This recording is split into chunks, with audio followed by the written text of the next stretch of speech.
I realized that if we choose to be here and be now, meet ourselves where we are, meet others where we are, to respect one another, to respect nature, by plugging into this grid and being of one, that our existence will be so pure and clear and peaceful.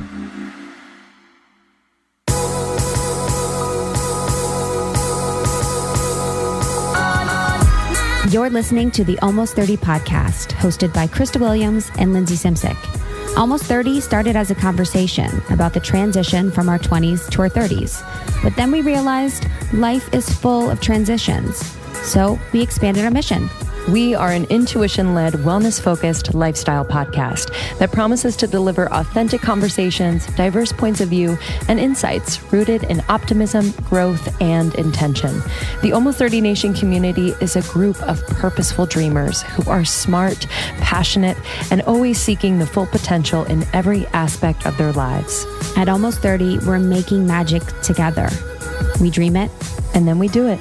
Thanks so much for tuning into the Almost 30 podcast. Here we go.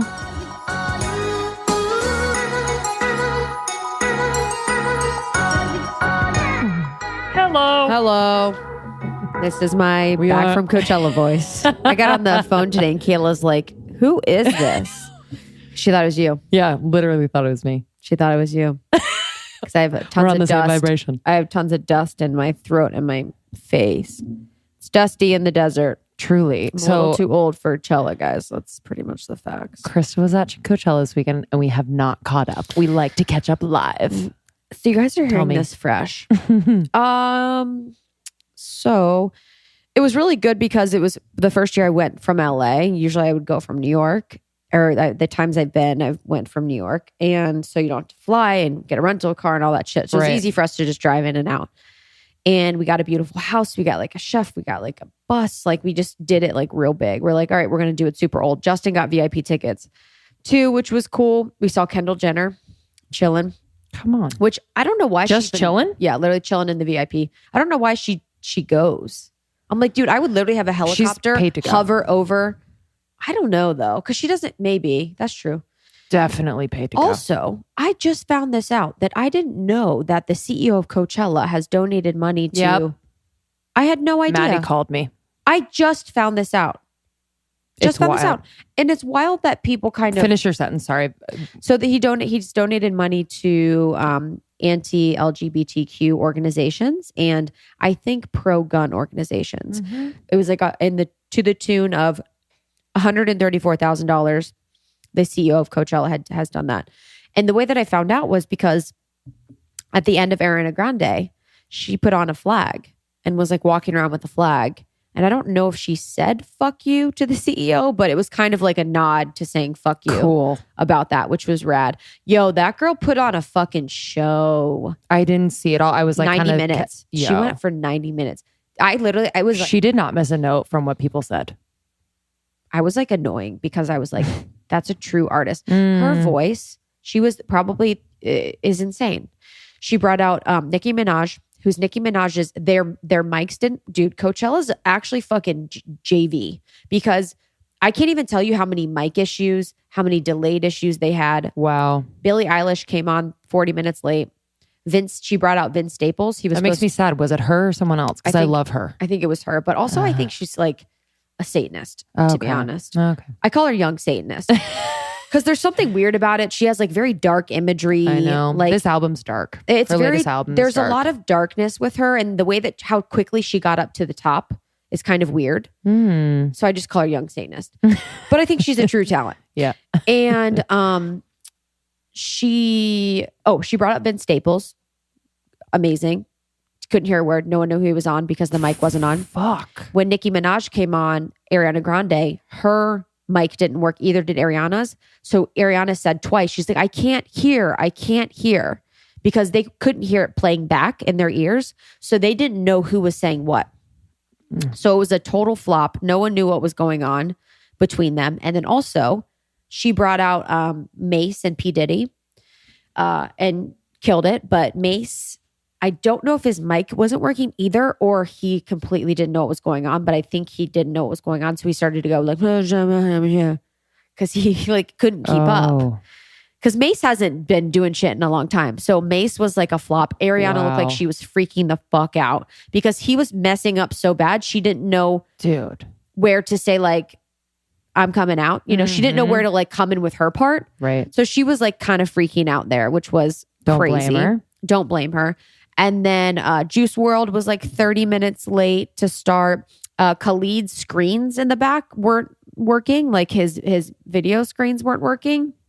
Do they rehearse this? 100. And then there was a few more. Oh, poor artists though. Like I feel bad for the artists because they probably like, they Kid Cudi, you know. his microphone wasn't loud enough. Like a lot of people, they had sound issues where things weren't loud enough or they were too loud or, so that was kind of, this is what happens when you're 31 and you go.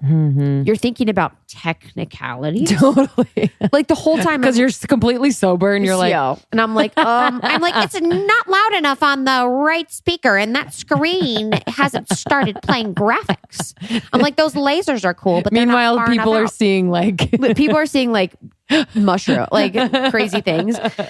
And, then also too, like as a 31-year-old, it's like I'm doing math a lot. I'm like looking around. I'm like, all right, so sanitation, that's probably costing them $150,000, and then security is like $150,000, and they probably paid Ariana $1 million, and they probably make $2 million from ticket sales. It's like you're doing all that shit. Like you would never give a shit about when you're younger. You're like, yeah, like whoa, and you're just like kind of being like mathematical about everything. Yes.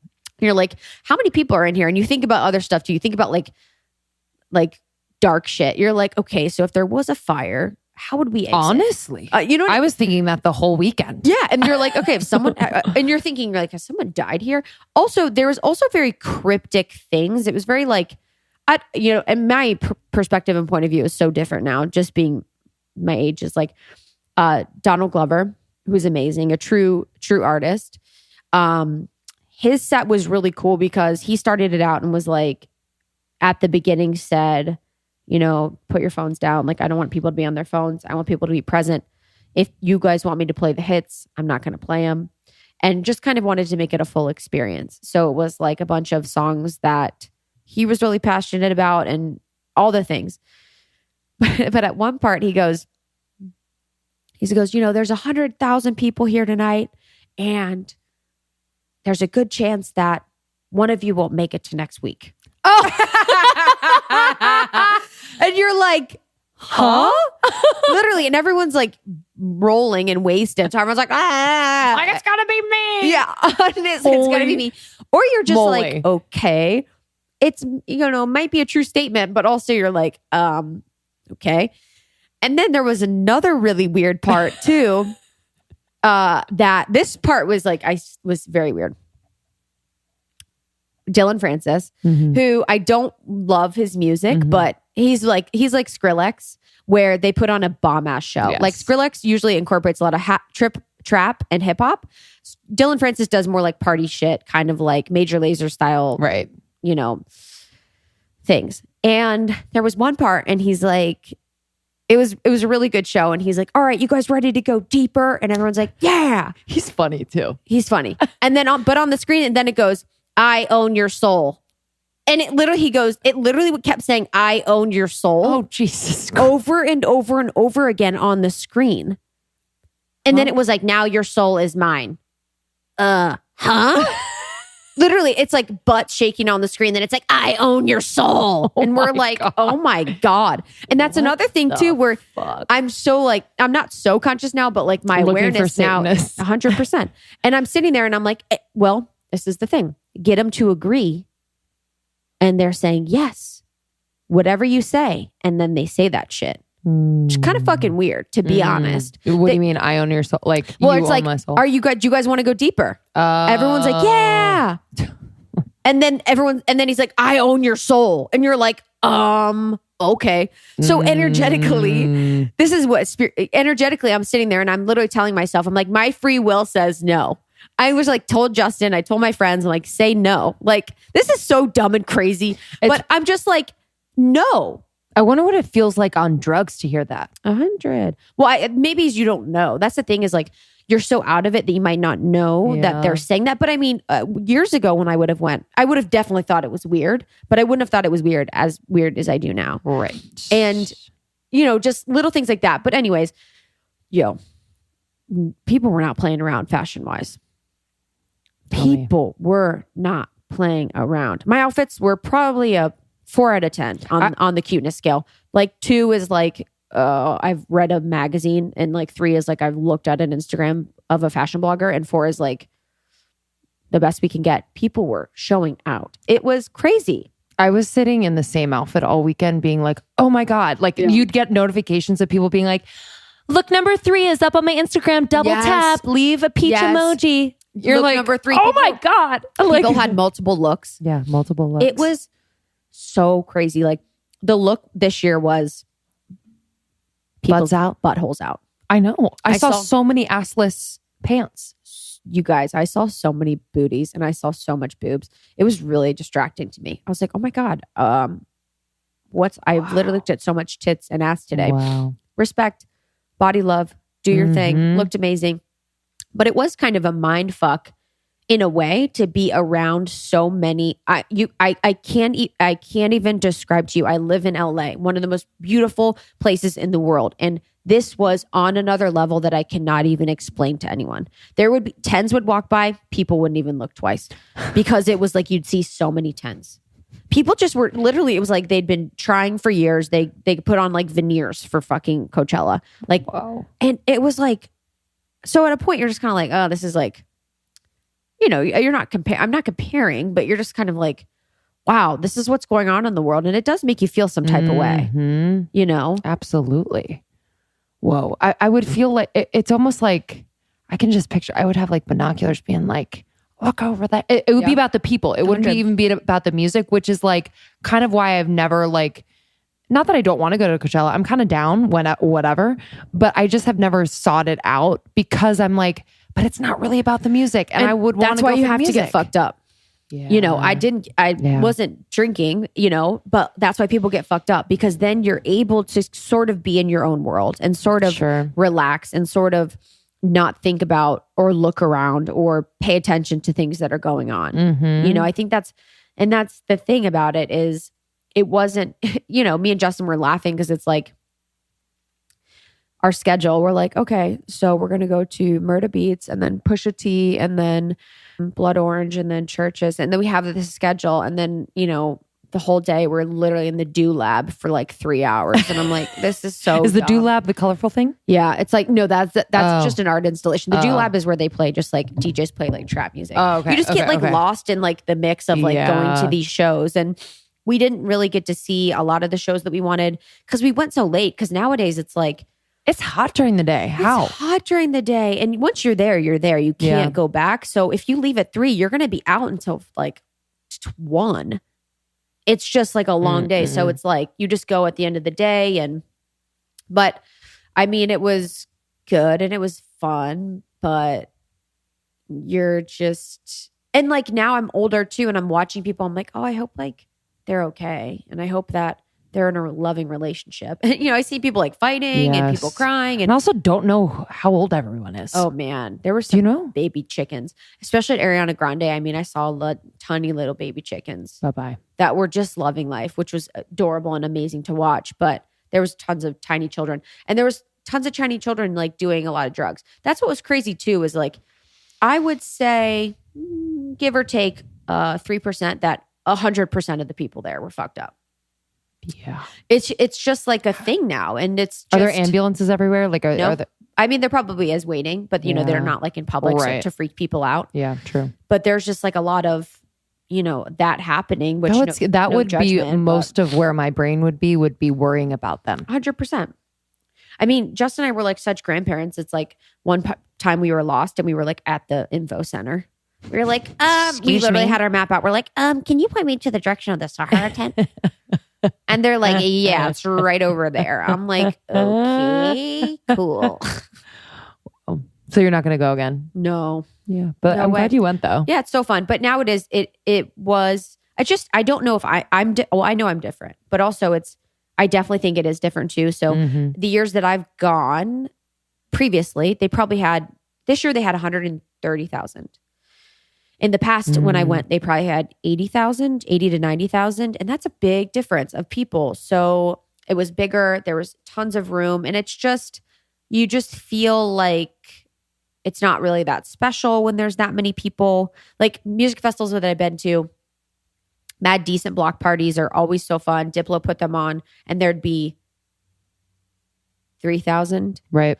And like Pitchfork in Chicago is one of my favorite music festivals. There's probably, I don't know how many thousand, but it feels intimate. It feels like you're experiencing something special. There's not a lot of people. You can walk around, you can be free, you can relax, and it's fun. But Coachella is such a show, and there's so much of like the influencer space that's doing there now. So it's like gifting parties and like sweets and, you know, that world that gets intermixed in it. So it's hard to really see where there people are that really, really love music. Yes.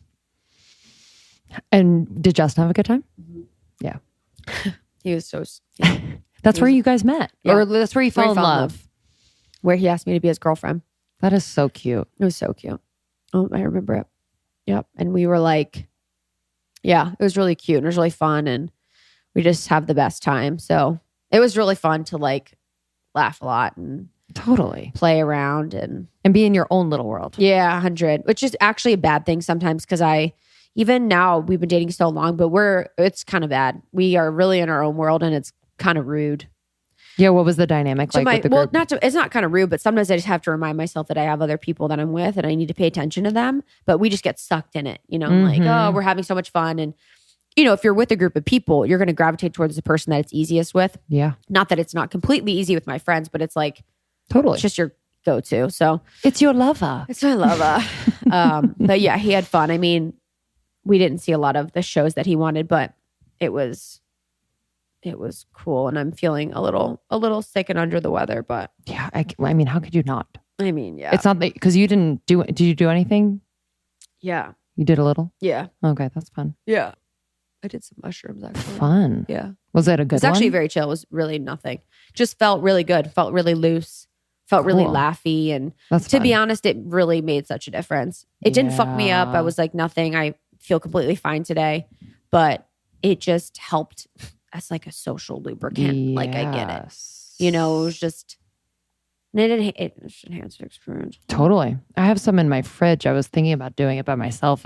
You honestly could.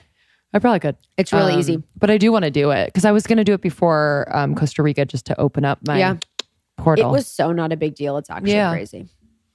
I feel like after ayahuasca, we're good. I know, 100%. We went to 100. Not endorsing anything, but I was texting one of our good friends who you guys probably know, but I won't say their name, about the mushrooms before. And they were kind of just like telling me about it. Mm-hmm. So yeah, it was good. I mean, glad to be back. I had a blast with my friends. They're all happy. And, you know, some of them have kids and some of them are getting engaged. And it was just like really fun to like be with them. And they're like I love being like at festivals with them. We've done a lot of them together and they just know how to do it. You know, just go with the flow, be relaxed. Mm-hmm. If you lose someone, it doesn't matter. Right. You know, it's just kind of like there's like a type of person and energy that can do it. And then there's not, and they're just like so seasoned at it. So it was really good to like be with them. Good. Palm Springs also is the shit. I love the It's desert. the best. I'm dying to go out. It's stunning right now. Like all the flowers are in bloom. The flowers are insane. They look so beautiful. I was like, it's on the way out or like when you're in out all of Palm there? Springs. Wow. It's just like because it's been raining. Yeah. All those mountains and like it's like the Malibu hills right now. It's so green. Beautiful. It's so beautiful. I'm so grateful for all the rain. Yeah, me too. So beautiful. I'm trying to think. Katy Perry came out with nice. Zed. Zed played. Dude, I love a little Zed. I do too. I think he's weird, but he's I love his amazing music. in concert. Yeah. He's amazing in concert. And then I'm trying to think of who else we saw. Blood Orange is really good. They're really like groovy. Yeah. Donald Glover was good. Tame Impala was amazing. Yeah, it was good. Good. Yeah. So glad. How was your weekend? It was great, actually. I had my own musical experiences. No way. No, and I really want you to come.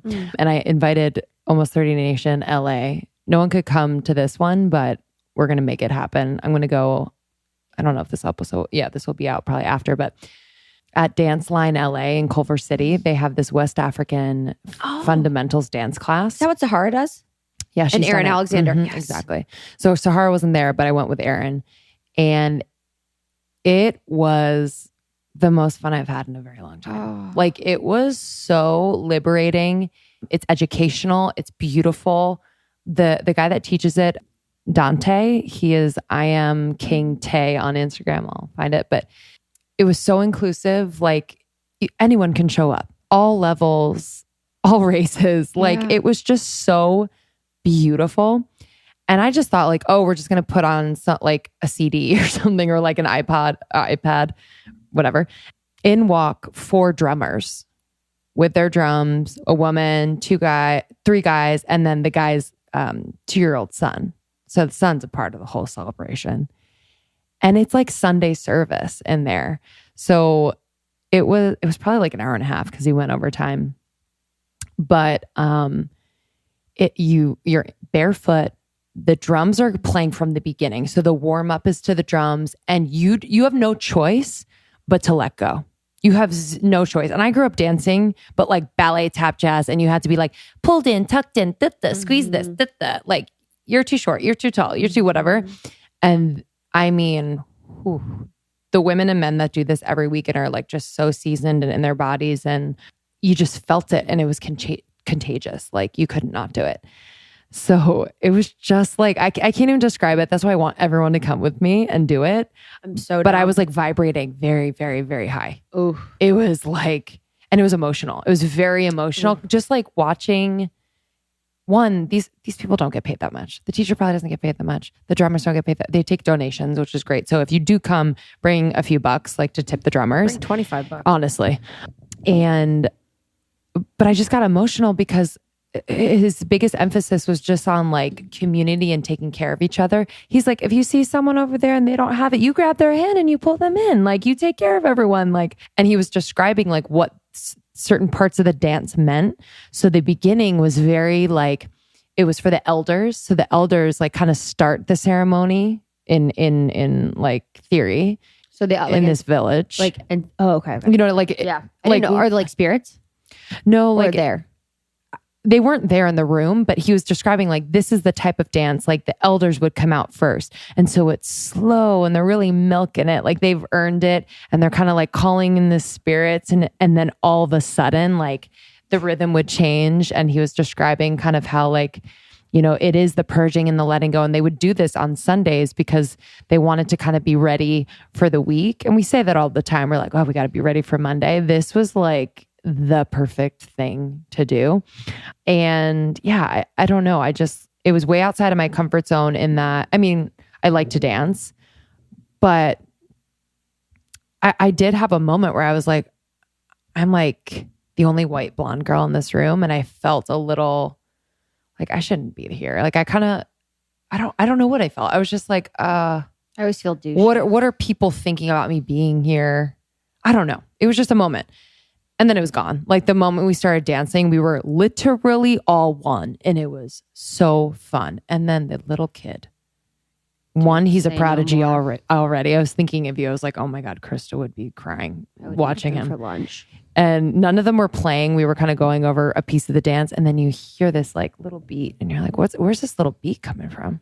And there was a little kid just playing. And it's on beat. It was like the craziest thing. But it was such a celebration, so sweaty, so vibrant, and I just highly recommend. So West African Dance Fundamentals with Dante, 10:15 a.m. at Dance Line LA in Culver City. Every Sunday. I'm going to go at the end of April and try to be as consistent as possible. I just highly recommend. It was like, it felt like therapy, that feeling after therapy where you're like, oh, I feel good. Yeah, it was like that. It was so That is so beautiful. Fun. Sometimes you need to be taken out of your element like that. Yes. You know. Thanks to Aaron Alexander who hosts the Align podcast. He does that stuff all the time by himself. And he was going to invite Aubrey Marcus. Aubrey couldn't come. Our main man. Too jacked. He texted me the night before. He's like, I'm trying to convince, because he and Aubrey were like hanging out the night before. He's like, I'm trying to convince Aubrey to come. I was like, oh, cool. I was like playing it cool. I was like, cool. Yeah. I was like, we're trying to, because he wanted to, he's like, do you want to interview Aubrey this weekend? I was like, man. Yeah. I was like, we're not together. But yeah, it was great. And then on Saturday, it was a lot of like, I was like with a lot of people, but then not. Like it was very balanced. And I wrote a song with my friend Sam. No way. It was so fun. Did you get to sing it? Yeah, we sang it, but we hadn't finished a song ever. So like she and I have worked together a little bit. She's a really talented musician, Samantha Aurelio. And she's just such a teacher. She teaches music to kids, but she's such a teacher to me in the songwriting process, because she'll keep me on track and help to structure the song, and it was beautiful. I just like had so much fun, and we did it. We fucking did it. What's it about? I actually eventually want to I definitely want to share it with the community. And then I saw Wild Horses. I don't know if anyone knows about this in LA, but you should. It inspired me because I wanted to see some like women live in like kind of because we're obviously on tour and we're doing our live shows. So Wild Horses is an improv group, but they have a show, a podcast. I think it's a podcast, but it's basically like a talk in the beginning, kind of like you and I do, but it's 4 women and they're drinking wine, they're hanging out, and it's very funny. And then they invite on a guest, which this week was Angela Timbor, actress, and then the 4 women do an improv performance based on that conversation. So they kind of pull various points of the funny conversation. It's genius. Whoa! And it's in LA. It's in LA this time, and I kind of want us to do a show there. It's called the Dinah Typewriter Theater at the Hayworth. Cool. It's an incredible new theater. It's been open a month and a half, and it was just perfect. Really? So yeah, but it was like really cool to kind of see that. I've seen them perform before, but like, man, it's so simple. Man, it's so simple and so entertaining. Like, you don't need to try too hard. Yeah. You know what I mean? Yeah. So it was just a good reminder, and I got some inspiration just for like what we're doing. Like, you really don't have to care about some things that we think we need to care about. And it was just so great. 100%. It was literally an hour and 15 minutes, sold out. Guys, girls, people were just there, like present. They were present, funny, done. How nourishing. It was great. Nourishing weekend. Yeah, it was. And I had a date on Sunday night. No way. Yeah, it was great. Who? Melvin. Yeah. The other one. Okay. Yeah. It was great. Oh God. Wow. If you're the other one. Well, I'm just you're probably thinking that one. Kidding. That one was actually at Coachella. Oh, really? I'm surprised you didn't see him. I was thinking the other one, actually. I know you're talking about. I was thinking the other one instead, actually. Yeah. Because it's a plan.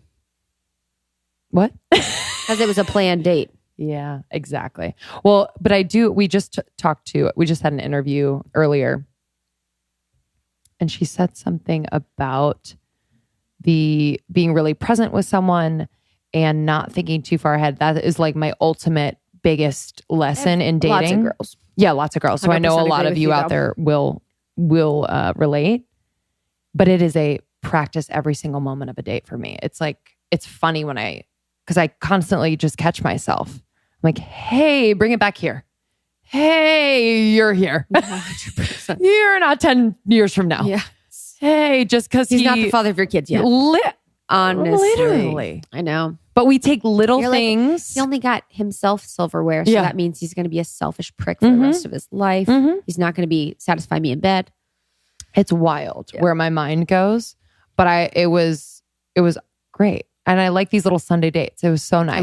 I love that, the Sunday date thing. So nice. It's like, dude, Sunday nights, number one best night of the week. Because I cut it off. I don't want to do a late night. Yep. So it's done by 8. Yep.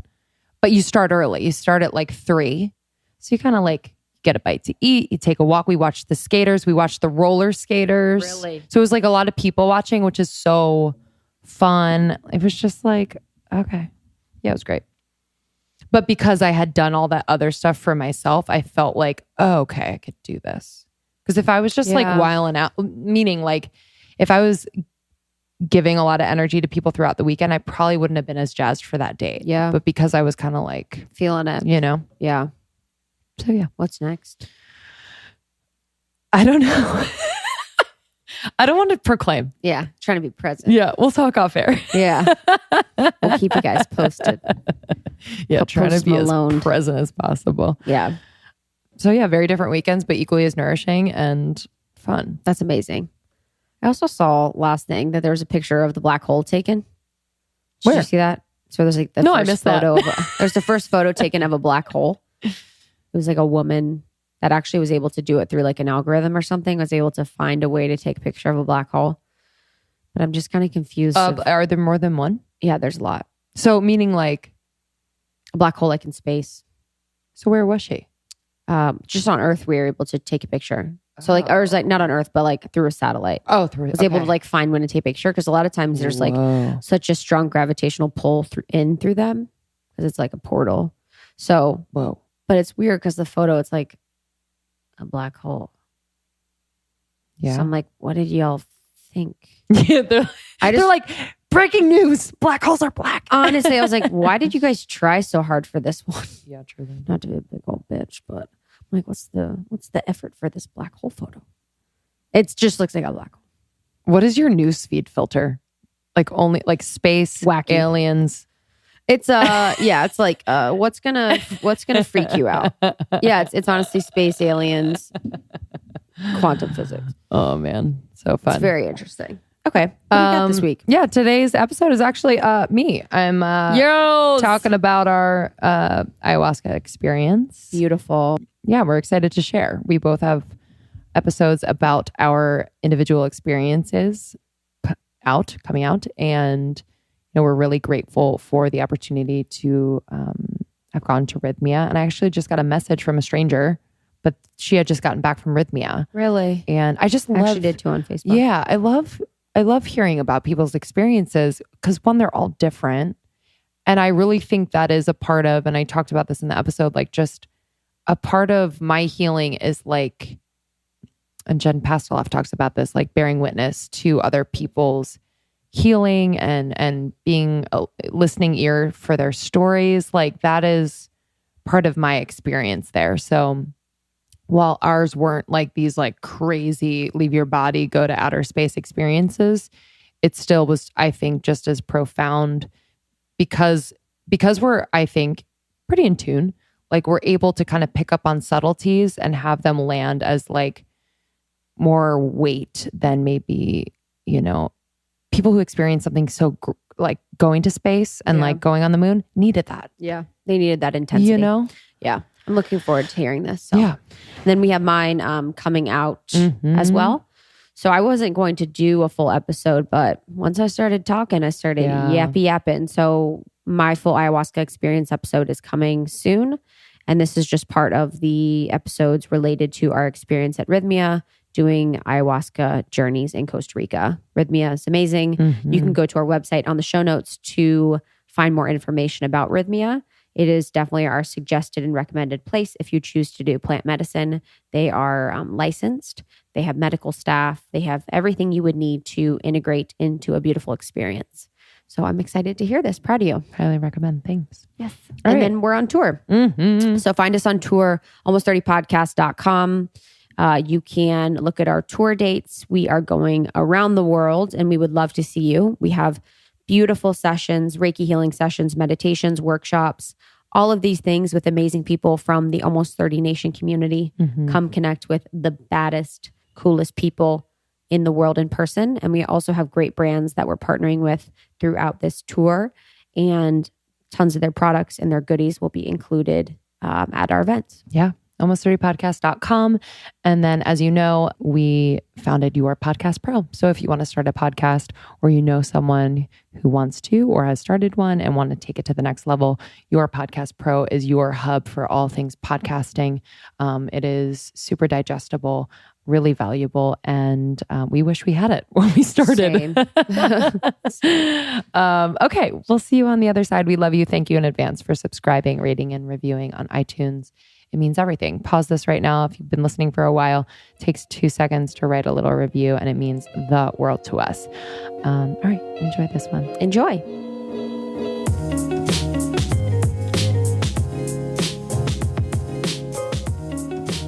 Okay, here we are. much anticipated. It's taken me a bit to really understand what the hell happened in Costa Rica. I'll start by saying that I've never done any psychedelics. I've never done any hard drugs. I was never the girl that anyone offered those to, which I'm kind of upset about. I don't really know what that says about me, but yeah, I've only smoked weed. And so I was really, to be honest, when we first found out that we had the opportunity to go to Costa Rica, to go to Rythmia and experience ayahuasca, I like my butthole got very tight. I was trying to act cool because I know Krista's done, a lot of drugs in her past, which I think is cool because you could talk to your kids one day about that and tell them not to do it or do it and be safe. But yeah, I was really, really scared. And I was also really nervous as to what people would think. These feelings lasted only a couple weeks before I started to get so fucking excited about it. I was scared about what people were going to think of me, judging me that I had really got off the deep end and done ayahuasca and went to these crazy places. And I am, to a lot of people, whether it's in my family or friends who are not in LA, I am that, woo-woo girl that lives in LA and like, what is she doing? So yeah, I was pretty nervous. And so I didn't really tell my parents at first, hey mom, if you're listening. I was nervous about that. I assumed that they didn't know what it was. So safe there. But they do know how to use Google. So I was actually really nervous that they were going to Google this and see all of the negative things that people write about ayahuasca on the internet and just assume that I was getting myself into a lot of trouble. What I've done, or what I did was do a lot of research. Krista and I were super committed to doing a lot of research before saying yes to this experience. And, I'm so glad we did, because I think the research does quell any fears or anxiety around it. And talking to a lot of people that we know, very spiritually rich, monetarily rich, really accomplished, dynamic people that we've met, we've interviewed, we are lucky enough to call friends, and they have done ayahuasca, some of them, and their experiences just piqued our interest, to say the very least. Some have done it more than one time. Some have done it many times, a couple hundred times. And I just stood in awe of their experiences and wondered whether it was going to hold the same depth and realizations for me too. So there was a point, and it felt like just a switch, that I was just excited and not scared anymore. And I was, finding energy, just throwing myself into something that I had never experienced, that no one would expect me to do.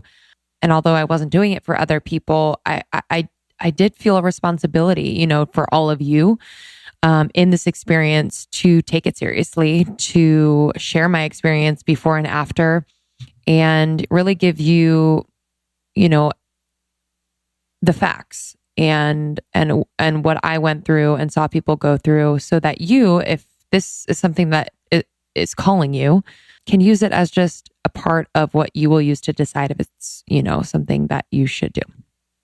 But ayahuasca itself has been used for thousands of years, everybody. Thousands of years. This is not just like a new age thing. And it is, just such a beautiful ceremony. It's led by shamans, and I'll get into this in a moment and get into specifics of my experience. But it is, ayahuasca itself is the vine, and it's a sacred vine, and they brew it with other ingredients, with DMT. And, traditionally it's used in ceremonies among the indigenous peoples of the Amazon basin. But, we specifically, we had brews from Peru, from Colombia, from different places in South America. I felt so lucky to be receiving, this sacred brew that has so much history. And, I just feel like this has opened up a deep spiritual side of me that I knew existed, but just didn't know or understand how to tap into it. And so I did. Okay, should we get into it, everybody? I feel like I was rambling. Here we go. So we got to Rythmia late in the night, and it while the accommodations are amazing and the support from their team members is incredible. They pick you up at the airport. They take you to Rythmia. They sign you in. It's super seamless. You get your physical. They give you your schedule, which is just so organized and supportive. While all of that is incredible, including the food, it's all vegan and amazing and made literally with like so much love. It's not a vacation, y'all. Like, it has all the amenities of a vacation, and there are moments when you are super, super relaxed between ceremonies. But I do have to say about, ayahuasca and experiencing this 4 nights in our case, it's a lot of work. It is a lot of work, and you're exhausted. Some days you're energized. Some days you feel like you just want to be alone. Some days you want to talk about everything that happened to you the night before. So I just really told myself that I was going to ride the wave of this thing.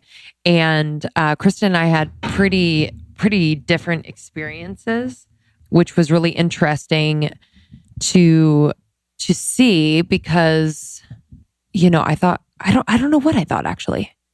I don't know if I thought we were going to have the same one, but it was really interesting to hear her experience next to my experience and kind of go deeper every night after ceremony. But yeah, so we get there, and the first day we get the whole intro, this formal intro from Gerard Powell himself, who I'm going to be honest, and I told this to Jerry's face, like I wasn't sure what to think of him. Before I met him, I was like, okay, so this guy started Rythmia, like, all right, this is interesting. Used to be a multi-millionaire, like had 26 cars, 6 mansions, like was a drug addict, an alcoholic, a cheater, a liar, just like kind of the biggest asshole on the planet. And he told his story, and he's so engaging and charismatic. And ayahuasca really saved his life. And you guys will listen or have listened to his episode. Please check that out. It's really, really powerful, his story. And, his opening talk was the talk, the energy, the confidence I needed to know that I was in the right place. And it was palpable in the room. Like you could feel the people in the room. I mean, it was such a mix. We were honestly the youngest ones there. Like one of the youngest ones there. People were in their 50s, 60s, 70s. I'm like, I should have invited my parents. I still want to invite my parents, even though they would never go. But hey, girl can dream. But yeah, the energy was so dynamic. Some people were suffering from addiction and depression. Some had just lost a loved one and were mourning, and some had lost them years ago and were trying to get their life back. Some were battling various diseases and illnesses, ailments. Our friend Jim has been losing his eyesight since he was 5. Jim, I love you. I hope you're listening. One of the most powerful people I've ever met in my life. And so you could really feel the deep longing to heal from the room, and to witness Jerry's transformation, to really feel how much he has transformed from this asshole, drug addict, sad, suicidal man to this just ball of light who who loves his life and truly, truly on a deep, deep level, loves to help people and to change people's lives by giving them this place, which is the only licensed place that you can do ayahuasca in the world. And to support people through this is his life's purpose. And the moon told him that. So check out that episode again. I'll plug that because I'm not going to explain it here. I won't do it justice. All right. So night one, if I could have, I would have shit my pants, but I didn't because we had done gravity colonics earlier that day. And let me just tell you about a gravity colonic, everybody. A gravity colonic, you yourself put a little tube up your butt. You are sitting, no pants on, obviously, on this like kind of silicone basin. And there's this hole near your butthole, a larger hole where the poop is going to go and anything else that comes out of you. And the rule is, she just said, when you feel the pressure, push. I was like, okay, I don't know what that means, but like, I'm sure I'll be fine. And oh Lord, do you feel the pressure? Do you feel the pressure? And so you just push and it just slowly every, 20 seconds or so, there is the next flush and the next flush. And slowly but surely, you are cleaned out. It honestly is probably one of the best feelings in the world. The whole ritual of it, or how you do it, is like not the cleanest and cutest. Because afterwards, you got to figure out how to take the tube out of your butt and then like clean yourself off and also dry yourself off without getting like poop on anything. So it's interesting, and I was pretty proud of myself for doing that. So for ceremony, we are dressed in all white, and I go all white. They said to wear all white and bring all white, and I went all white. I was not playing around. I probably actually spent too much money buying all white shit. I was going around town when white was not in season.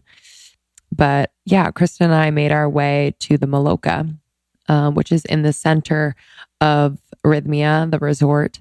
And it is this beautiful, beautiful, beautiful open, I don't know what you would call it, kind of like this. It looks like a huge yoga room, but with vaulted ceilings, like windows on every wall. You kind of feel like you're outside.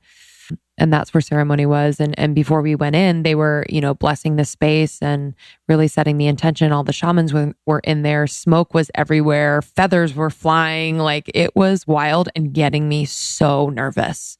So I was like, oh my God, what have I got myself into? Like, what is about to happen? What is about to come up for me? What is my body about to do? What am I going to witness? Like, it was really overwhelming. This May, we are partnering with one of our favorite companies, Skinny Dipped Almonds, on a campaign to spread awareness about the importance of self-love and self-care. This is called Mindful May, and we are so grateful that Skinny Dipped is going to donate $1 for every comment on their IG post on their page. So go to Get Skinny Dipped on Instagram and find the post that talks about the Mindful May campaign. And for every one of your comments, they will donate $1 to a charity in the mental health space. Yeah, and throughout the month of May, they will be turning their Instagram into the place to get inspired by all things wellness. So each week, one of the 4 female founders, which we've had on the podcast, so go listen, will be sharing their tips and tricks for how to stay balanced, healthy, and in alignment. From nutrition tips and tricks to yoga flows, custom meditations, and holistic beauty 101, you'll find something to love and learn a little bit more about through this women-founded company. It's really inspiring, and we can't wait to see your comments. So go to the designated post, comment, and they will donate $1. And you can also get some of the delicious Skinny Dipped almonds. Our favorite flavors are mint and peanut butter at skinnydipped.com for 20% off using code ALMOST30. Woo! This weekend, I had a girl's birthday. We were at a restaurant, Elefante, in Santa Monica. We had like a chill table outside, and we played for the girls. What a good idea. It was so fun. I love playing games in public. Me too. Also too, like I knew the girls there pretty well. Like, you know, like I love them and I know them well, but it really helped me get to know them even better. Like, honestly, I literally left the table and I was like, yo, we're tight. Like, I know like truth or dare things. We did never have I ever. We did most likely. And like, it was so fun and like just made the whole day that much better. Yeah. I like to think of it as kind of like the party before the party. I know you went to a bungalow afterwards, so I'm sure it prepared you. But it's just like, it's the most fun part of the night. It's a game that brings women together to relive their funniest, most embarrassing and outrageous moments and create new ones. So it's great for birthday parties, like you said, bachelorettes, girls' night in, reunions, anytime you want. I just love this game and I just love playing a game now that we're like in our 30s. Buy it for almost 30 ambassadors. Oh, that's a great idea. Yo, that's gonna write happen. that down. That's such a good idea. All right, let's give our listeners 15% off when you order For the Girls on Amazon. So you just use the code almost30 at checkout. So Amazon.com, search For the Girls, and you will get 15% off when you use the code almost30 at checkout.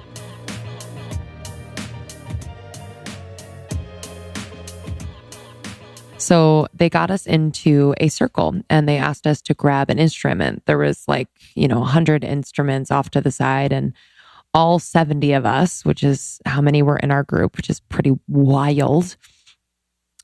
We grabbed an instrument and sat in a circle and basically, we created like a drum circle. And so we started playing these instruments. And at one point, one of the shamans began to sing and dance and bless the circle. And I just started crying, like I forgot that how important ceremony is, like we're going so fast, every day. And I'm speaking knowing that a lot of you out there will relate. Like we are just going at such a hyper speed to get things done and to get ahead that like we forget how important ceremony is to our everyday.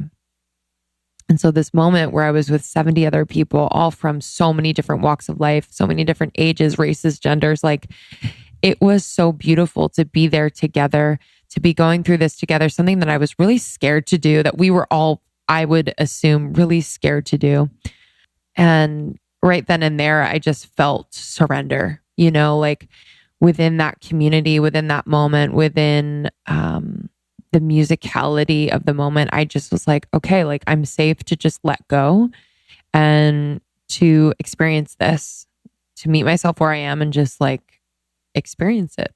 So shortly after, we go into the Maloka and we choose our beds. I mean, you walk in and there's literally 70 beds with 70 buckets, 70 blankets and pillows, like with little toilet papers on, rolls of toilet paper on the beds. I'm like, what did I get myself into? It's very comfortable. I have to say the beds are super comfortable. Blankets are cozy. Everything is clean and all of that. So, I didn't let the bucket scare me away, but I was also scared. So you get on your bed and soon you have people next to you. Krista and I did not sit next to each other. We are too connected for that. That would have been wild and crazy. And so, yeah, we started just talking. I was talking to the people around me. And on the first night, I was next to an older gentleman. His name was Dieter, Peter with a D, and he was from Sweden, I believe. And he was just the sweetest man I've ever met, and just had, this peace about him. So I was like, oh, what does he want to do ayahuasca for, And his intention for that night, he told me, was to feel soft in his body. And I was like, oh my gosh, a 60-something-year-old man is telling me he wants to feel soft in his body. Like, so I sat with that because I realized in that moment, like so many of these people, who are in their 50s, 60s, 70s, have lived a lifetime repressing their feelings, repressing their thoughts, dealing with trauma, and not processing that, manifesting that in their bodies. and in the way that they live. And so I realized in that moment, like the gravity of this experience for those people. And I realized that, not fully, but I did have a hint that I was going to experience healing through their healing, through witnessing their healing, which I did, and I will explain. So he was just sweet and put me at ease. I loved having him as a little bedmate. So here we go. So the ceremony begins after the shamans have sat us down. We are in a group. We answer any questions that we might have, any concerns, how the ceremony is going to go, what type of brew we are about to take and to experience. Some rules, no touching anybody, just no interacting really with anyone. And everyone followed the damn rules. When you're on the medicine, you follow the rules. It's crazy. So after that little powwow, we sit and they call us up for rape, which is a powder tobacco, and they shoot it up your nose. They literally shoot it up your nose. It feels like the first time I took a hit of a cigarette and I got really lightheaded and wanted to vomit. So there's that. And so I was completely overwhelmed. My sinuses were burning. I was like, oh, hell no. And I wanted to faint. So I sat down on my bed, sat up tall, and just meditated and got quiet. And then they performed the blessing on the brew. So a blessing on the ayahuasca, the plant medicine. And it was just so beautiful. Man, these shamans, I have to say, and we saw it every night, no matter what shamans were leading the ceremony, the dedication, the love, the intention they have for every ceremony, this work is just so intense. And it was overwhelming. It got me emotional many of the nights. And they don't get paid a lot. This isn't like a job you go into or a practice you go into to make money. And I was just in complete awe. So yeah, again, had never done any psychedelics. So they call us up for the first drink. And again, I'm scared. And they pour the ayahuasca, which is like this dark syrupy liquid, into a shot glass. So I know a shot glass, and I know I can shoot shit back. And it doesn't taste good. It tastes like dirt. It's a little bit thick for my liking, but I did it and I kept it down. So after you take the glass, after they bless it, and after you whisper your intention into the glass, I shot it back and I sat down in my bed, sat up tall so that, the medicine stayed in my belly. Because if I laid back, I was worried that I was going to want to get sick and then the medicine would not work. So I was spitting a little bit into the bucket and then I calmed down. And I just sat there for 30, 35 minutes, complete silence, really, really, really still.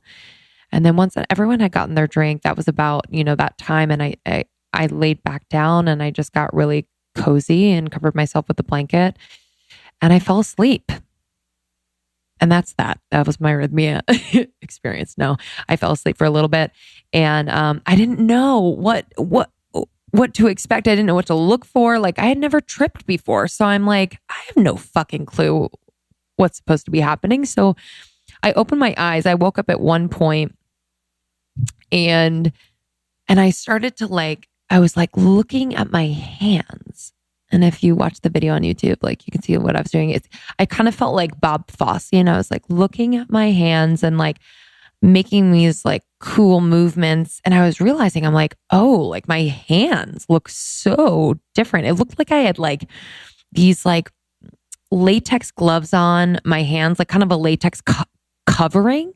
So you couldn't see any wrinkles or lines on my hands. They were just so smooth. And my first thought was oh my God, I didn't realize my hands were this young looking.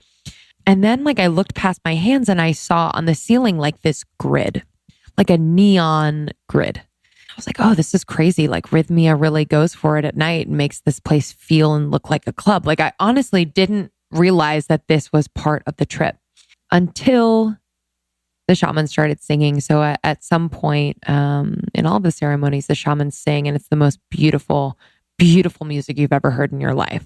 It is so intensely beautiful. It made me cry every time. And this music is speaking to the medicine in your body.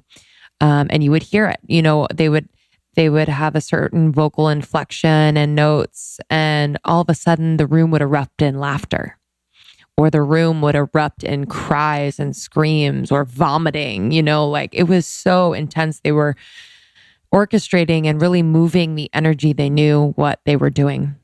So during one of the songs, you know, I did see this grid, and I just had this, like, what came up for me during all the ceremonies was this intense knowing.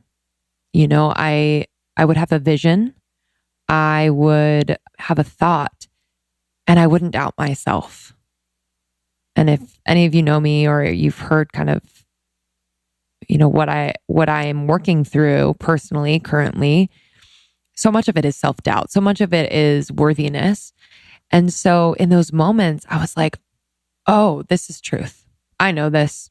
You know, like I could talk to anyone about this and speak confidently and stand in my truth. Like this is truth. And when I saw the neon grid on the ceiling, I realized that we are a part of a sacred grid. And everywhere I am, this grid exists. Everywhere you are, this grid exists. And we have the choice to plug into it. We have the choice to ground ourselves in the connection in the moment. And I realized that if we choose to be here and be now, meet ourselves where we are, meet others where we are, to respect one another, to respect nature, by plugging into this grid and being of one, that our existence will be so pure and clear and peaceful. It will flow. And I think subconsciously, you know, I, and maybe some of you feel this, like I have somewhat of a resistance sometimes to plugging into the moment, plugging into the place where I am, with the people I'm with, or with the emotions that I'm feeling, you know. But we all have the choice anywhere we are to plug into the sacred grid and to create a sacred space. So I thought about this, you know, as it relates to the podcast and being in the studio and creating a sacred space for us, for our guests, no matter when, where we are, plugging into the grid, being here, standing in our truth, and wanting to know more from a place of love, of heart-centeredness. So yeah, that was like my first knowing. And I was like, whoa, where'd that come from? You know, like it was so profound. Like it was so profound to me that I was excited. I was like, wow, this was so subtle in what I saw, yet the download or the knowing was so strong and deep and clear to me. So I kept on surrendering. And soon after that, I'm going to go through, just so you guys know, I'm going to go through each night and kind of the main takeaways for me. I won't bore you with every goddamn moment, but just some really profound takeaways for me that I am called to share, because I think we can all, you know, learn something here. You know, this ayahuasca experience was not fully a selfish one. You know, I said yes, also thinking about all of you. And that's not to like toot my own horn. It's like, I was thinking of the community of Almost 30, and I was like, okay, like, I really do want to immerse myself in this and experience this and be brave enough to do this for myself, one, and then for, you know, all of you to give you permission to explore things that might scare you or might interest you and pull you. Like, it doesn't have to be ayahuasca, but hey, in this case, it was plant medicine. So night one also brought me some really deep understandings of things that have happened to me when I was a little bit younger. So my mom had breast cancer when I was a junior in high school. And so I wasn't that young, but I was still, 16, 17. And I am the oldest of 4 kids. And during that time, I really had to be strong for my siblings. I had to be strong for my mom, strong for my dad. And I honestly don't remember crying during that time. I don't remember being emotional about the fact that my mom was diagnosed with cancer, that she was going through chemotherapy and radiation, had a mastectomy, and truly, like, we could have lost her. Like I never cried for that. And so I had this flash of this memory of my siblings and we were in our kitchen and we were shaving my mom's head. So it was like a head shaving party when she started to lose her hair from chemo. And, it was a really joyful scene, right? Like if you picture a scene in a movie, it was like a really joyful scene, but I saw that scene and I just had this huge surge of emotion and I started to cry. And I just kept, and this is in ceremony, and I just kept saying, I'm so sorry, Mom. I'm so sorry. I'm so sorry. I'm so sorry, Mom. I just felt her pain. I felt, even though she had the love and support of her kids, of my dad, of our extended family, of her friends, like she had such a loving, big community around her. I just felt how much pain she was in and how lonely she was during this time, because no one else, besides a couple of her friends who had had breast cancer, like no one else was going through this. And I just felt this deep, deep sense of, oh my God, like she was so, so, so lonely. And I just kept saying, I'm so sorry, like I was just busying myself being strong for my siblings so that they didn't get upset, for my dad. And she was too, like I was almost crying for her because she felt like she had to be super strong. She was like mowing the lawn with her cute little bald head and really powering through. And, I felt the healing of that time. I felt, the pain and the remorse and just like where I could have, I don't want to like should all over myself, but like where I could have just like, understood better that she was so lonely and there's no way I could have at that age. And I know that, but it was that. It was just like, it was so intense. But after I cried, like I felt so much better. And on the other side of that cry was my grandfather. Actually, I knew that he was there, and he passed about 9 years ago, but he was my mom's like biggest fan and best friend. And that was her dad. And I just knew, I guess he told me, but it came in as a knowing that he had done a lot of her healing. So over the years, he had played a major role in healing her and of taking care of her and keeping her, as healthy as possible. So yeah, and then I was pulled outside. It was such a gorgeous night. You could see the stars from, oh my God. It was the moment I stepped outside, it quite literally took my breath away.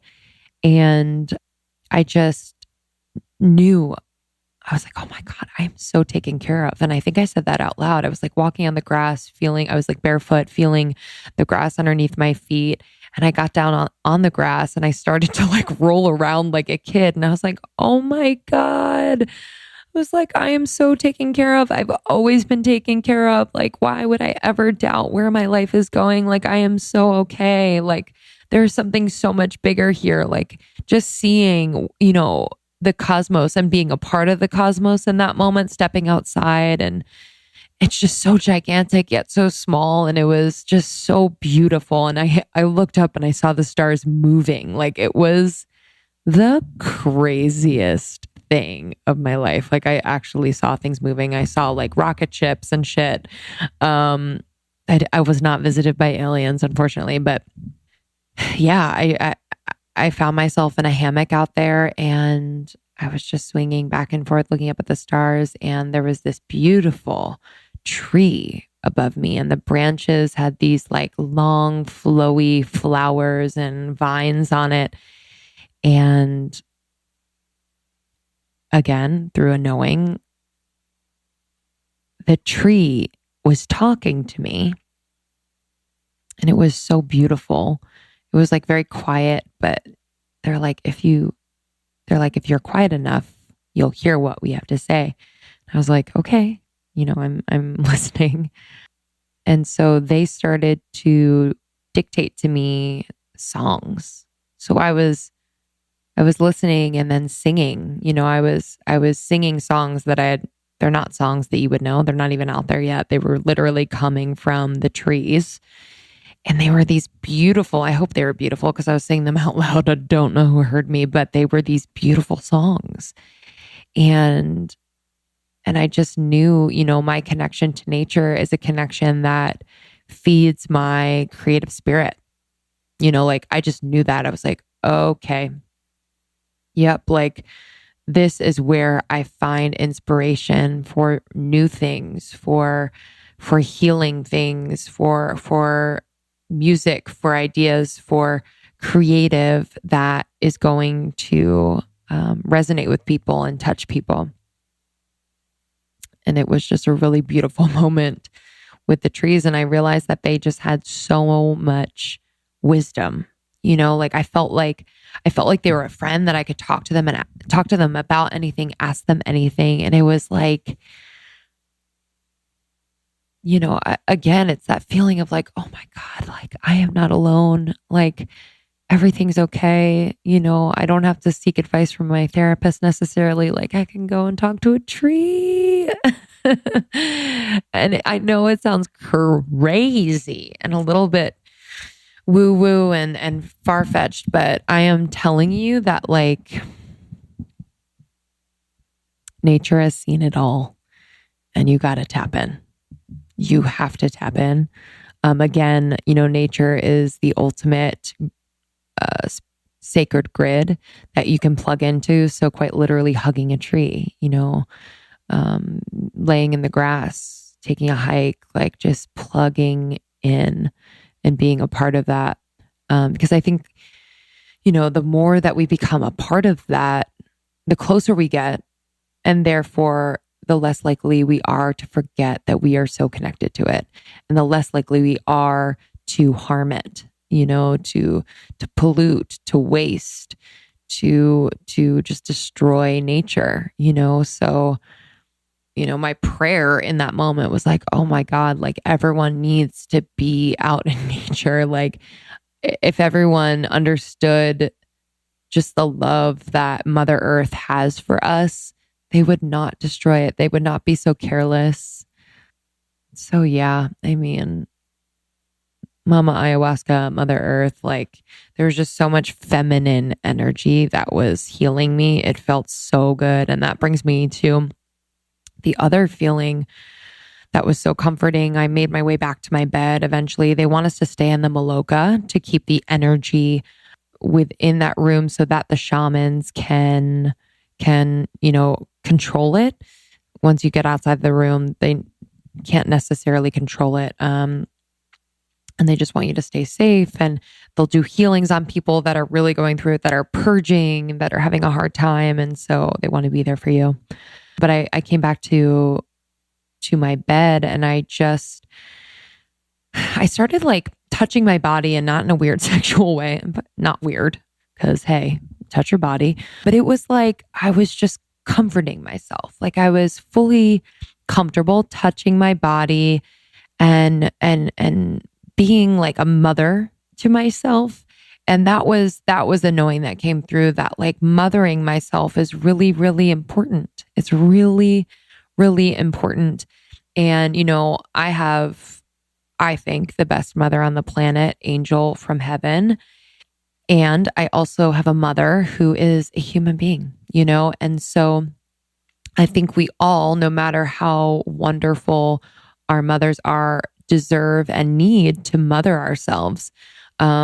Because, there were probably times when our mothers just didn't know what to do, or that, there were kind of gaps in the learnings as a mom, and how beautiful that is. But I felt this intense need to mother myself in that way, and take care of myself and nurture myself and nourish myself. And so I was just kind of like touching my body, my thighs. I was like touching my shoulders and my arms, and just like loving on every body part. Cause I would spend so much time like tearing myself apart, like, oh, my thighs touch, oh, this, oh, that, whatever. And oof, in this moment, and I've carried it with me since, and it feels really good. And I hope I can maintain it. It's just this intense love for my body and appreciation and promise that I will always take care of you. I will always take care of you. I will always listen to you, which was just such a beautiful thing to take away. And when I was like touching my body, I started to like play with my hair, and I was playing with my hair like when I was a kid. I'd like kind of twist it, and I'd braid it, and I'd kind of play with it in a weird way.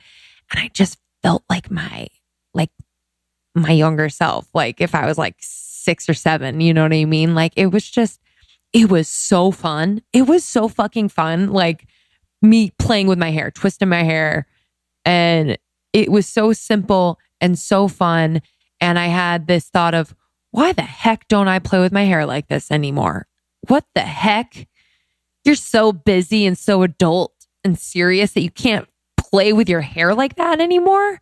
Like picture yourself as like a 6-year-old, and you literally like pick your nose, put the boogie in your hair, and you're like twisting it and like making sure it wraps around. You know what I mean? Like just losing yourself in these playful moments, these simple playful moments. I was like, whoa, I need this. I need this more, and I need to do this more. And so yeah, night 1 was really enjoyable. My purging came in the form of yawning, crying, sighing, singing, and yawning, if I didn't say that already, and laughing. So yeah, I didn't purge, and I didn't shit. So there's that.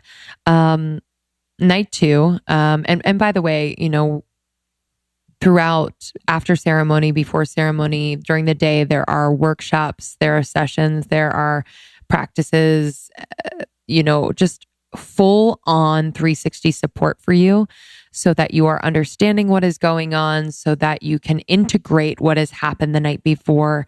I cannot say enough about the shamans, about the teachers, about Jerry. I was in awe, because it is a really intense experience. And for someone to not be supported throughout these 4 nights would be fucking insane. And they do it so, so well. And it helped to process, so I can't say enough about that. All right, on to night 2.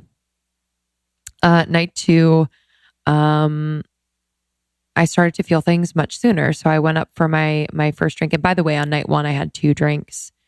Yeah, I had 2 drinks. Night 2, I also had 2 drinks. So they call you up for a second drink. And if you can hear it, not necessarily if you want it, but if you can hear it, you should go up for it.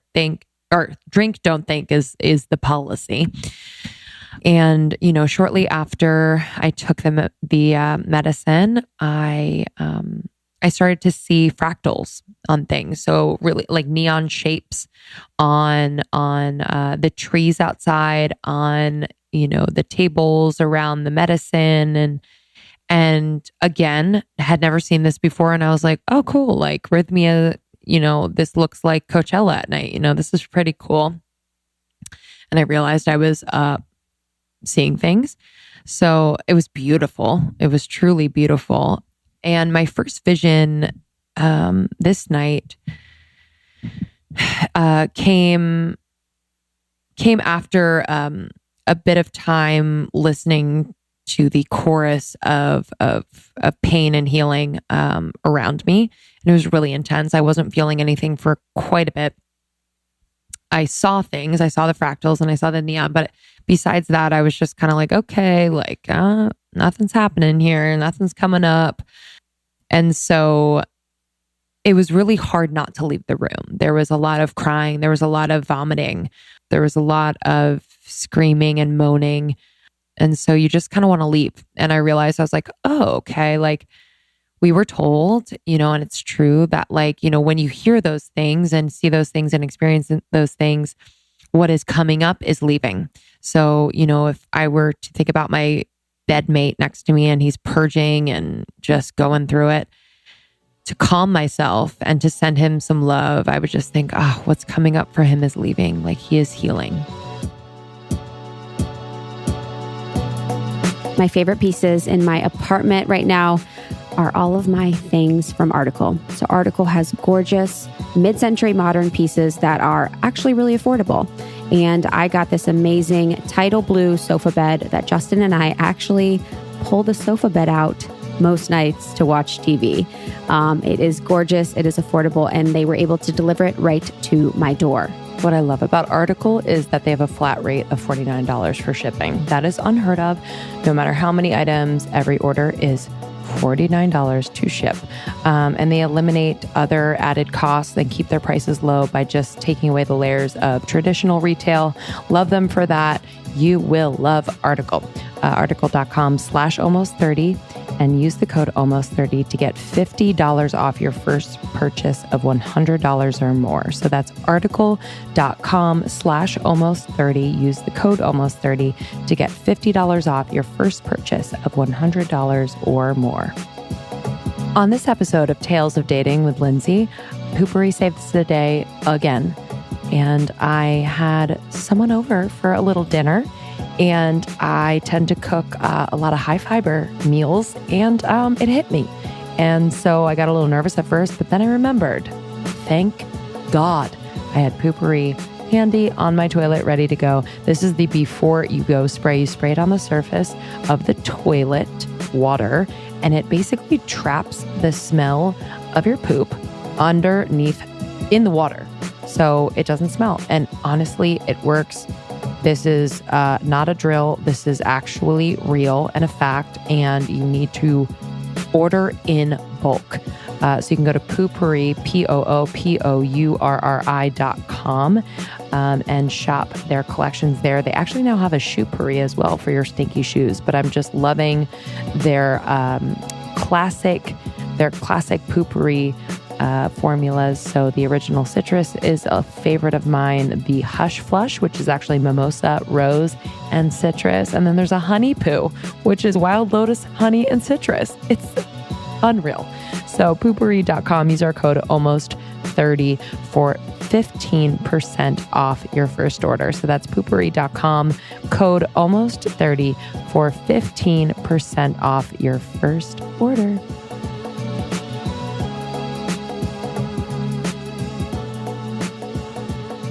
I said I calmed myself, but I also got to thinking, I was like, oh, wow, like where else am I intolerant of other people's healing? Like where else am I intolerant of other people's healing? And that has showed up in relationships before where, I found it to be uncomfortable when someone I was dating, had to do a lot of work, and that was just something interesting for me to look at. One of my first visions on night 2 was I saw myself at home doing my daily rituals, morning and night. And I was just being myself, and I was indulging in things I indulge in. So whether it's like, watching some Netflix and eating my dinner on the floor, or stretching or dancing, in my underwear, whatever it is. And I started crying again. And I was like, my knowing was like, this is so important. This is so important. This is so important. Do you know how important this is? This is so, sacred. Do you know how sacred this is? Like, never ever lose this, no matter where you are, how old you are, who you're with. Like, never ever ever lose this. This is so sacred that you create these rituals for yourself. So that was just such a beautiful moment because, I sometimes forget how special they are and I just do them. But it was a great reminder for me that the energetics around ritual are those that are infused into anything and everything I do and all that is coming to me. And on night 2, we had the privilege of having a ladies' night, 2 female shamans from Germany, and they were unbelievable. Unfreaking believable. Like, I can't even begin to tell you. They were magic and wild. And when they were singing, which is the most beautiful music I've ever heard in my life, I started to hum. So I was almost like mimicking and harmonizing with their sounds and notes. And I was being tuned. Isn't that crazy? I just knew I'm being tuned. And I would use kind of like my hands and my arms and like to tune my voice, my body, my energy with their sounds. Oh, and it felt so good. It felt so good, and it reminded me, and I sang, I'm sure a lot of you know that, but I love to sing. And I realized just how important singing is for me in my healing in my life. I'm not out here trying to be the next Ariana Grande and like sell 1 billion records, right? Like, singing for me is part of how I stay alive, right? And so it was just such a powerful moment to realize that is not only something I love to do and I'm good at, that it is part of how I will heal myself throughout my life. So many mini moments in night 2. The next one was I was being born. So I, all of a sudden, this wave of crazy intense, like it was a cry and a laugh and a big fat fucking smile all at once. And I was like being born. My face was coming out of my mother's vagina. So imagine like your face being stretched like through the vagina. And I was being born, y'all. Like, it was the wildest, wackiest thing. I was like, okay, I'm being born. Like, what's here, And I saw my parents, I saw them in this moment in time that they were just so happy and proud. And I was their first. So, it was just a really beautiful moment that I, for some reason, needed to see. I haven't really understood fully why I had that memory pop up and the intense joy of it, but it was beautiful. I think that's okay to just kind of get that simple truth from it, that it was so beautiful the day I was born. And I'm going to cry thinking about it. That sounds so weird, but like, we don't remember that, right? So like, to bear witness to that moment and to remember that like that moment was such a joyful moment for my parents, and my parents who have seen me almost every moment of my life, right up until a certain age, and just have been with me throughout and such a support. And I was overwhelmed with intense joy. Night 2 was beautiful. That sacred grid popped up again. And this time it popped up and it just reminded me, with almost 30, that we are creating a sacred grid. So at our events, that Krista and I need to plug into this sacred grid first and then facilitate others to plug in to the event, to the moment, to the experience. And I just realized the power of our presence. I think sometimes we get tripped up in thinking that we have to fill space with words and what we know and And I just realized the knowing in that moment was like, we can hold space. And I'm talking to all of you too. Like, we women can hold space with less words. Just so you know. Just so long as you are plugged into the sacred grid, you can hold that goddamn space. Okay. And I should mention that night too, you know, I did have all of these beautiful moments, but night 2 and 3, I was really, really sick. So I did not vomit. I did not shit. But it's as if I had the worst flu ever. Worst flu ever. So like body aches. The pressure in my head was some of the most intense pressure I've ever felt in my life. And what I realized too was that like my mind was running. So when I would close my eyes on the medicine, I would see like this crazy, like, you know, lit up computer chip. And it was just going at like 1 billion miles per hour. And I just saw, I was like, oh my God, that is my mind. That is my mind going, you know, so realizing how fast and crazy my mind can run sometimes and how it can run out of reality so quickly. And it like made me sick. It like dizzied me. And it was just, I think, magnified on the medicine to show me that. Yeah. So I was really, really ill and I could barely move. So, you know, when I could barely move, I was witnessing a lot of healing around me. So I'll bring it back. Dieter found his way to me again. And, you know, I saw him, he was sitting up on his knees, sitting up nice and tall and hugging himself and kissing his arms and like swimming through the air and like moving his head like a little parrot. And I just saw this intense joy. I assumed that he was like literally a kid again. And he was just feeling so much joy. And as sick as I felt, I was in so much pain and couldn't move, I started to laugh. I could muster out like a little laugh. And I was like, oh my God. Like, it was making me feel better in that moment, you know? And I realized that, you know, witnessing and being a part of someone's healing could really facilitate my own. So that was super, super powerful. And at one point, you know, this sick feeling turned into a paralyzed experience. And what I knew in that moment, it was so quick. I don't know how this came to me, but I was trapped in my body, and I knew that I was in the body of someone that that went to my college, and he developed ALS.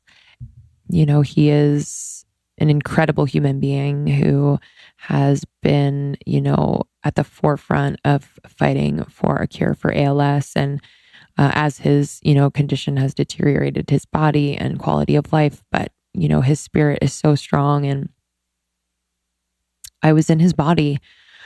Hopefully, you know, this doesn't come off strange or disrespectful, because I just realized, you know, that at least at one point, you know, his mind was just so there. It was so there. You know, I was scared. I literally could only move like the tip of my finger. And I just felt in that moment so much compassion and love for him. And, you know, I guess I came out of that feeling just a lot of love and appreciation for my body again. You know, the fact that I have a healthy and able body, in this life right now. And am I living to the fullest in this moment with this healthy, able body? Am I depriving myself in any way that deprives my body of like the joy it wants to feel, the food it wants to eat, the experiences it wants to experience? You know, I kind of went there. I definitely went there with that. Yeah, it was really powerful. It was really powerful. So yeah, that night, you know, again, I was just feeling super, super sick. And at one point there was this beautiful music. Oh my God.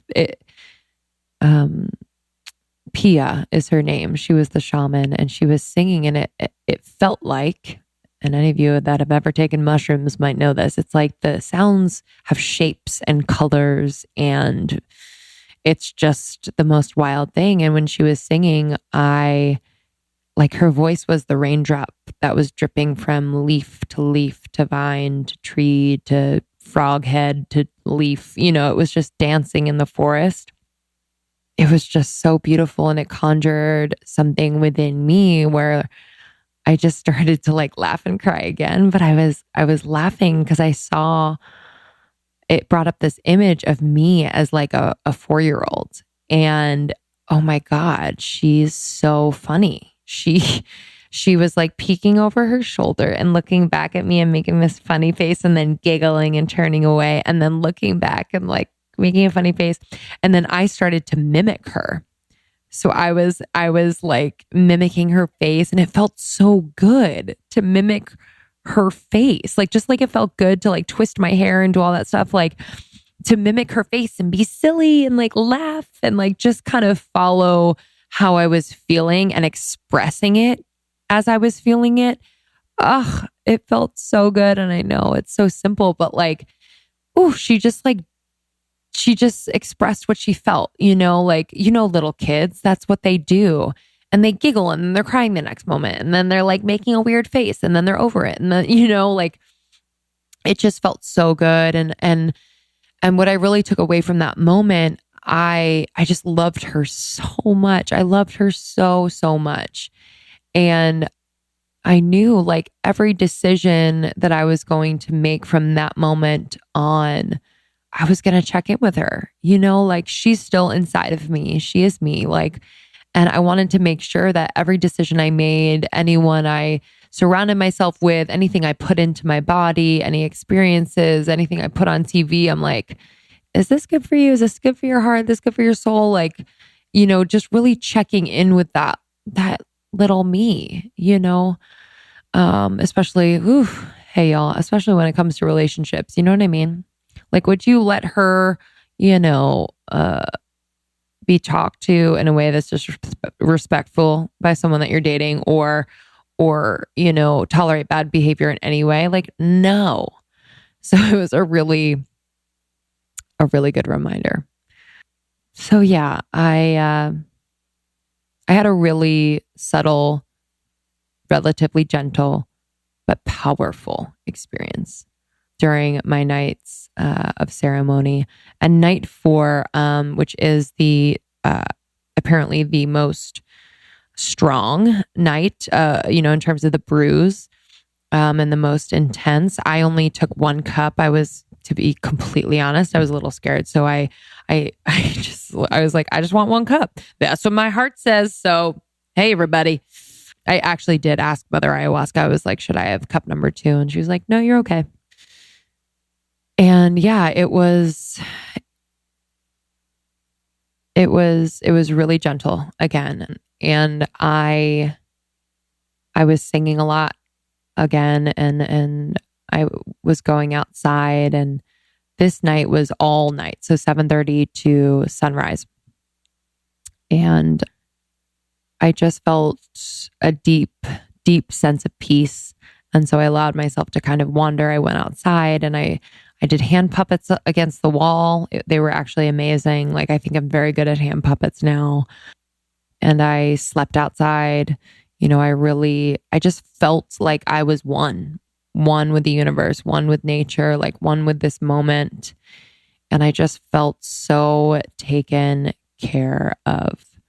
Yeah, it was really, truly beautiful. And I feel so lucky to have experienced this. I feel so lucky to have witnessed a lot of healing done around me. Even after our last night that day, if people were up for it, you can go to the beach, you could do whatever you want. So a group of us went surfing, and holy hell, to be in the ocean after 4 nights of ayahuasca was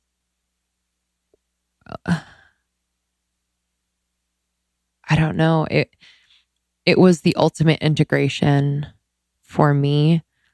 You have to be so present when you're surfing, and the ocean is so powerful, and you do have to kind of surrender in a way.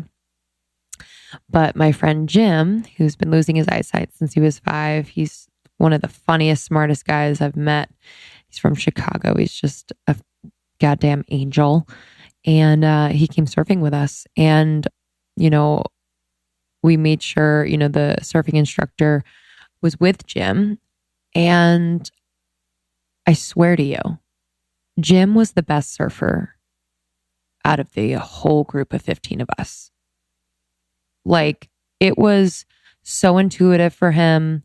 He's legally blind. Like, and I go up to him, I'm like, Jim, this is the craziest thing I've ever seen. I'm like, what? How are you the best surfer of this entire day, my man? And he goes, without even hesitating, jiu-jitsu. Jiu-jitsu, baby. Oh man, it was just so powerful. He had experienced so much healing. To feel the joy, to see the transformation in these people that you had, really gotten to know over a week's time, at breakfasts, in between workshops, even on the plane ride here, we spoke to a few people who were going to Rythmia, there was one woman who was agoraphobic for 10 years. She had just lost her husband. She was terrified to fly. Like, she, self-medicated with weed and alcohol and was just really depressed. And I swear to you, on the other side of this thing, she was a completely different person. No fear of flying, first and foremost, but she had this just joy and childlike wonder about her that was, I'll never forget it. I will truly never forget it. It is never too late to heal. It is never too late to feel and find new joys in your life. I just found so much hope and love in watching people who, had spent more than my lifetime, more than 30 years dealing with pain and trauma and addiction and depression and anxiety, and they changed. They were reprogrammed, they were healed, and I just thank God that I was able to witness that. I'm sure I missed a million things, but we've been talking for a while, and I love you guys so much. And I again was really nervous about the judgment around this experience, and so thank you all for being so open-hearted around this topic. Obviously, it's not for everyone, and for us, we want to offer you insight and experiences that could be helpful. But we always encourage you to trust your gut, follow your heart. Like, yourself and your body best. And so, yeah, I just am proud to have done this and to share this with you. And what they say is that the healing and the integration and the realizations happens for months, weeks, months, if not years after your experience with ayahuasca. And it's been true. So I've committed to really doing yoga more. So I'm practicing yoga at least 4 days a week. That's really helped me to integrate. I know people say it. They're like, meditation, yoga. Yeah, do it. Yeah. I get it. I totally get it. And I don't even know what to say about it. I get it. And then being in nature. I mean, I am committing to a couple of days a week, getting outside, really outside, like going on a hike, like really committing to an hour or two. And I'm excited for summer to be in the ocean more. There's just something to being a part of something so much bigger than you, but feeling so loved and supported and taken care of at the same moment by this bigger thing. And so I just encourage you to just go there, with all this woo-woo shit. Yes, I know if you were to tell your coworkers, your parents, your boyfriend, your girlfriend, whatever, it would sound crazy maybe. And that might be anxiety inducing. But if you feel it in your heart, I need you to go for it and to fully immerse yourself in things that might, in the mainstream sound a little, but this is a part of your healing, and your willingness to go there is the point. Like the energy around just like saying, yeah, let's do it. It's like that kid inside of you, like, yep, let's do it. Like go there, don't half-ass it. We fully support you. You know that. And we have a community in Almost 30 that fully supports you. If weird stuff works for you, do it proudly. If weird stuff works for you, do it. Okay. I love y'all so much. Make sure you cry this week. Make sure you laugh. Make sure you touch and thank your body. Make sure you move. Make sure you get out in nature. Make sure you nourish your body. Don't restrict. Make sure you sigh. Make sure you purge in some way. Yawn, laugh, sing. Even if you're not a good singer, who cares, y'all? Like, move your body in a way that is grounding and cathartic. You deserve all of these things. So go forth. I love y'all so much. Thanks for listening. I hope you got something out of this episode. And if you did, share it with your friends. If you did, message me on Instagram at Lindsey Simcik. That's Simcik. I answer all of my DMs. It's me. Someone the other day was like, even if this isn't you, I was like, it's me. I'm not that important. I answer my own DMs. But I want to connect with you. So any questions or comments, please send them my way. And also, last thing, I had some books recommended to me while I was at Rythmia. They are Journey of Souls, Your Body Keeps the Score, and Daily Love. So check those books out. I am going to order them right now. I love you. I love you. Thank you for all of your support. You mean the world to us. And I'll see you soon, fam. That was beautiful. Thank you so much. Thank you. Thanks, Mother. Shout out to Mother Ayahuasca. Shout out to Mother Ayahuasca. Shout out to Rythmia. You can go to our website again to find the link to go to Rythmia. And if you want to ask us any questions, just DM us or join the secret Facebook group. We're not sharing these to promote any sort of lifestyle or any sort of decision. Yeah. Just sharing truly what is our experience in life and a healing modality that can be explored if you so wish it to be. Mm-hmm. All right. Review of the week. Life-changing doesn't begin to cover it. 5 stars. I attribute a lot of my life-altering decisions to the confidence and self-love I've found through listening to this podcast. Over the past year, I've gone full-time in my business, started leading healing workshops in New York City, and met amazing local women who are now close friends.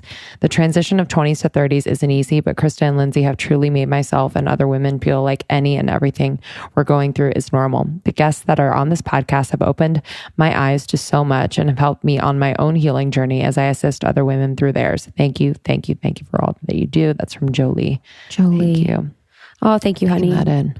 Appreciate that so much. You guys are such an important part of our community and our life. And that's what makes Almost 30 different is the community that we have around us, Almost 30 Nation, through our ambassador program, through the meetups you guys are hosting all over the world, through our connections made on tour, even online in the Facebook group or online on Instagram.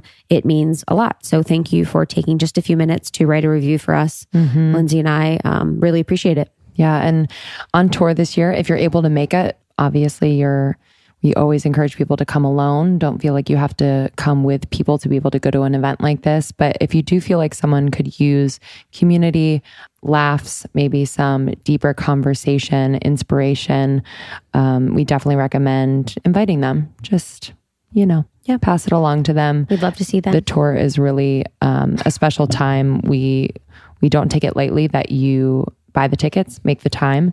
And it's our favorite part of what we do with you all. So yeah, we love you so much. We will see you next time. Almost 30 Podcast on Instagram, almost30podcast.com. And then check out our tour dates there. You can buy tickets on the Conscious City Guide page, which is on our website. And Your Podcast Pro if you want to start a podcast. Woo! Love ya. Bye. Bye.